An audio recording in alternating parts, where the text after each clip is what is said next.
2026 월드컵 예선 전격기는 쿠팡 플레이와 함께.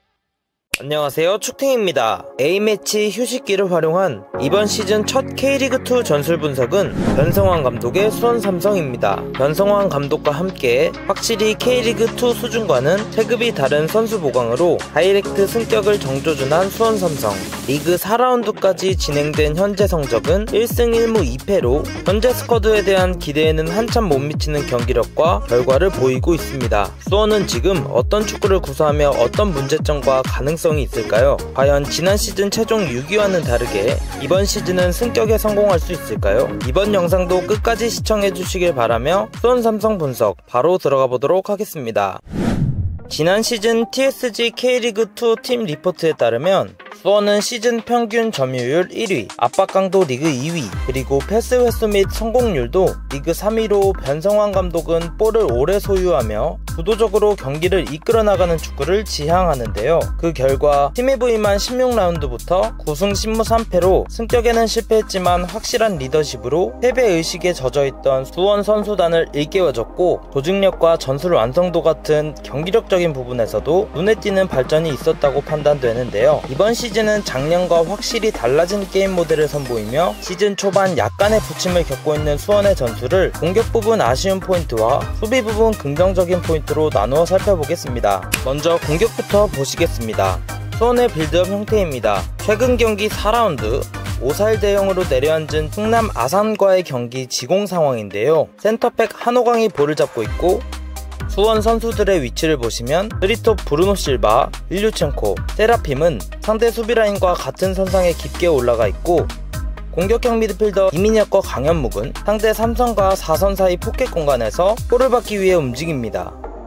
그리고 수비형 미드필더 최영준이 후방 빌드업에 관여하는데요. 이때 포인트는 풀백의 위치입니다. 양풀백 최지묵, 정동윤은 미리 높게 올라가며 전진하기보다는 단계적으로 후방에서 볼을 받아 동료들에게 볼을 뿌려주는 형태의 모습이 많이 보이고, 이는 변성환 감독이 언급한 공격시 수비 형태, 즉 상대의 역습 리스크를 관리함과 동시에 개인 능력이 뛰어난 윙어들이 활용 가능한 보다 더 넓은 공간을 부여해 두터운 상대 수비를 끌어당기고, 이를 통해 확보된 공간을 일류첸코, 강현묵, 이민혁과 같은 중앙지역 선수들이 효과적으로 활용하기 위한 운영이라고 보입니다. 지난 3라운드 서울 이랜드전 강현묵의 득점 장면처럼 말이죠.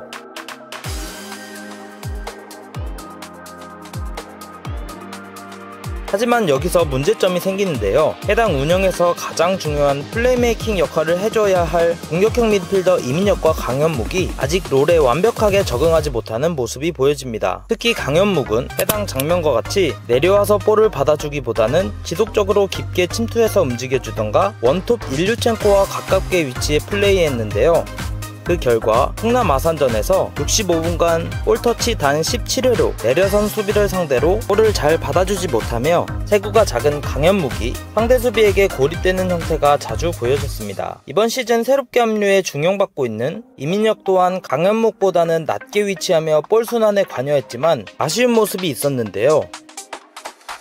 수원 기준 왼쪽으로 쏠린 수비를 상대로 전환을 통해서 돌파력이 좋은 세라핌이 사이드에서 오픈 1대1 돌파 상황을 만들어줄 수 있는 상황에서 전술적으로 의도된 플레이인지는 모르겠지만 몸 방향을 주발 왼쪽으로 완전히 닫아두고 볼을 잡으며 전환 타이밍을 놓치게 됐고, 오른쪽에서 전진하던 풀백 정동윤은 크게 아쉬워합니다. 해당 장면들 뿐만 아니고 강현묵과 이민혁은 공격형 미드필더로서 키플레이어 역할을 해주기엔 지속적으로 날카롭지 못한 플레이들이 다수 보였습니다. 하지만 제가 보기엔 이러한 수원의 문제점들은 선수 개인의 선택들이 아쉽긴 했어도 구조적인 부분에서 변성환 감독의 전술적인 선택이라고 본다면 큰 문제가 있는 것처럼 보이지는 않는데요. 공격형 미드필더 위치는 워낙에 쉽지 않은 역할인 만큼 해당 공격 전개 형태에서 위치에 점차 적응하고 출전 시간을 쌓아나간다면, 그리고 또 전술적 활용도에 따라 선수 선발을 달리하여 파울리뇨 센터 배치 혹은 김지현, 홍원진, 김상준을 활용한 코어라인 효율성을 지속적으로 높여간다면 충분히 위협적인 공격 형태가 될 가능성이 있다고 보여집니다.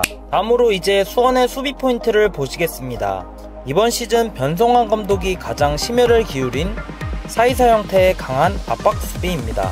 해당 장면처럼 수원은 수비시의 4-4-2 블록이 아닌 양 윙어를 더 높고 공격적으로 올려 4-2-4 압박 수비 형태를 선보이고 있는데요. 현재까지 수비적인 부분에서 그 효과는 대단했습니다. 상대 왼쪽 센터백에게 볼이 향하자 오른쪽 윙 세라핌이 강한 어프로치에 들어갑니다. 그리고 뒤이어 중원으로 향하는 볼을 강현묵이 차단하며 역습으로 이어갔지만 마무리 패스가 아쉬웠습니다. 뿐만 아니고 수원은 골을 빼앗긴 트랜지션 상황에서도 바로 강한 압박을 통해 찬스를 만들어냈는데요. 수원의 코너킥 후 수비 전환 상황에서 1차적으로 수비형 미드필더 최용준이 끊어내고 지속적으로 높은 곳에서 강하게 압박해 들어갑니다. 그리고 결국 상대가 뒤로 볼을 보내자 브루노 실바가 빠르게 채가며 빅찬스를 만들어냈지만 이번에도 득점에 실패했습니다. 4대2로 무너진 3라운드 서울 이랜드와의 경기에서도 이러한 압박 수비는 관통했는데요. 이번에도 상대가 후방 빌드업을 시도하지만 수원은 1선 압박 라인에 4명을 배치했습니다. 그리고 키퍼가 위험하게 사이로 집어넣는 볼을 기다렸다는 듯이 입력이 끊어 올라가며 압박을 통해 빅찬스를 창출했지만 역시 이번에도 득점에는 실패했습니다. 어떠신가요? 보신 장면들처럼 변성환 감독이 이번 시즌 준비한 4-2-4 강한 압박 시스템은 큰 효과를 보고 있습니다. 하지만 문제는 역시 마무리, 득점까지 이어지지 않았다는 점일 텐데요. 최근 코리아컵 경기에서도 역시 압박을 통해 완벽한 득점 찬스를 만들어냈지만 김지현이 아쉬운 마무리 문제를 보였습니다. 그럼에도 이와 같은 공격적인 압박을 통한 직접적인 득점 기회 창출을 매경기 최소 2회 이상씩 꾸준하게 만들어내는 만큼 K리그2 수준에서는 압도적인 완성도의 전방 압박이라고 판단됩니다. 때문에 짧지 않은 한 시즌 운영에 있어서 확실한 득점원 일류첸코가 존재하고 이제 압박 성공 상황에서도 조금만 침착하여 정확도를 높여 마무리까지 성공한다면 변성환 감독이 의도한 공격뿐만 아닌 수비 및 압박 형태를 통해 상대를 제어하고 경기 운영을 주도적으로 가져오는 축구의 완성도가 큰 폭으로 성장할 것이라고 보입니다. 물론 이러한 압박 형태에서는 약점도 존재하는데요. 이는 보시는 장면과 같이 높게 전진해 압박하는 윙어의 뒤쪽 공간입니다. 해당 공간으로 적절하게 볼이 들어오면 어쩔 수 없이 넓어지는 공수 간격을 확인할 수 있죠. 그리고 이를 커버하기 위해 변성환 감독은 지난 시즌 중용받았던 홍원진을 뒤로하고 보다 활동 범위가 넓은 최영준, 이민혁으로 조합을 맞췄는데요. 홍원진에게도 분명한 장점이 존재하는 만큼 변성환 감독이 앞으로 중원 조합을 어떻게 구성해갈지도 지켜보면 재밌을 것 같네요. 정리하면서 현재 수원은 인천전 이기재, 권완규의 퇴장과 골키퍼 양형모, 김민준의 줄부상으로 인해 어수선하고 기대에 못 미치는 시즌 초반을 보내고 있는 것은 사실입니다.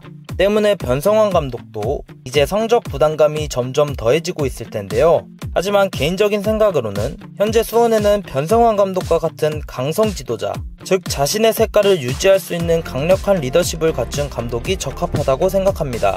이에 추가로 K리그1 시절까지 통틀어 근 몇 년간 중 가장 명확한 선수단 구성을 이뤄낸 박경훈 단장과 더불어 연령별 대표팀 경험 후 직전 코리아컵에서 동반 출전하여 큰 가능성을 보여준 곽승수, 이건희와 사과 후에 팀에 남은 고종현, 그리고 변성환 감독은 이러한 젊은 자원들을 상당히 잘 활용하기 때문에 특히 이제 키퍼 양형모가 돌아 안정적으로 골문을 지켜준다면 수원의 승격에 있어서 여전히 높은 확률로 경쟁할 수 있지 않을까 생각하는데요.